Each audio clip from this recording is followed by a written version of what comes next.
with plenty going on in the political realm here and overseas, including debate over climate change funding and coal at the PM's trip to the Pacific Islands Forum, plus the tensions in Hong Kong I've just outlined, of course, local issues like the events in Sydney yesterday afternoon.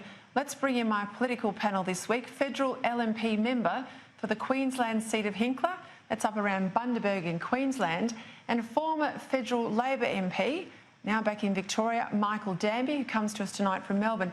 Gentlemen, thank you very much, both of you, for your time.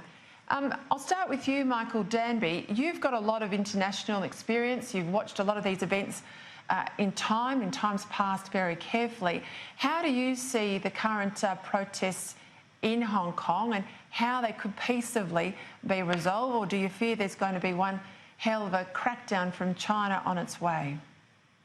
If Beijing was smart, it would get Carrie Lam to agree to drop the extradition proposal permanently. She's refused to do that. That would give the protesters a victory and enable them to go home and enable Beijing to preserve its economic jewel there. The question is Xi smart enough or wise enough to do that? I'm afraid the sort of increasing aggression of the Xi regime, ever since he made himself president for life, is more evident. The trucks, the armoured cars on the border, the threat to use the PLA garrison in Hong Kong are all ominous. And of course, what this leads to is greater fears for Taiwan. I agree with John Howard that these are wonderful, idealistic young people, and Chinese people can do democracy, just as you said, Peter. In Singapore, in Hong Kong, and in Taiwan, they show it, and it's the example that the rulers in Beijing fear the most. I'm on the balance more worried that this won't come out well, and I'm so proud of the fact that we here in Australia, including me just recently in Parliament, led the opposition to an extradition treaty for the 900,000 Chinese Australians. God forbid that we had passed that legislation. It would have given the rulers in Beijing a hold over some of our own people. Yeah, I agree with you on that score. Pushed hard by Malcolm Turnbull and Julie Bishop. I'll remind people, thank God there was a rebellion in the party room. Keith Pitt, you know, one of the problems Australia has is all the economic benefit we get from China can often make it a bit vexed for our leaders to speak out where they should on issues like democracy. We saw with comments made by your colleague Andrew Hastie. He comes from the security background, shut down pretty quickly by the Trade Minister, who's looking at the bottom line. Where do you fall out on this? I always take a balanced position, Peter. But I don't think we should underestimate the effect of what's going on in Hong Kong to Australia and particularly to its exporters. As you said earlier, the Australian government obviously supports the one country, two systems proposal, and the way that's been working is great. But I mean, just on the weekend, I was talking to one of our sea scallop exporters.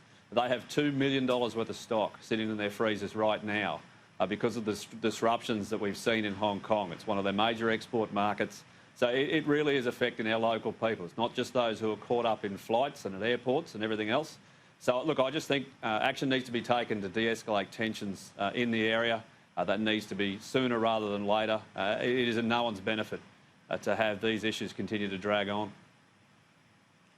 Michael, just before we leave China, I want to get on to the South Pacific Forum. But just, there's been obviously a lot of talk this week about the University of Technology in Sydney and claims that people involved in the university are required to provide passport numbers for Beijing, such as the reach into, we know, Confucius Institutes and other things in our university sector.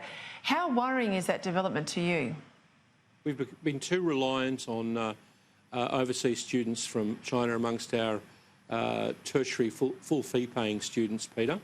So this development at UTS is a subset of that concern, and it's outrageous that sort of local students and Chinese students from Hong Kong are beset by nationalists sent by the Chinese consulate in Brisbane to the University of Queensland.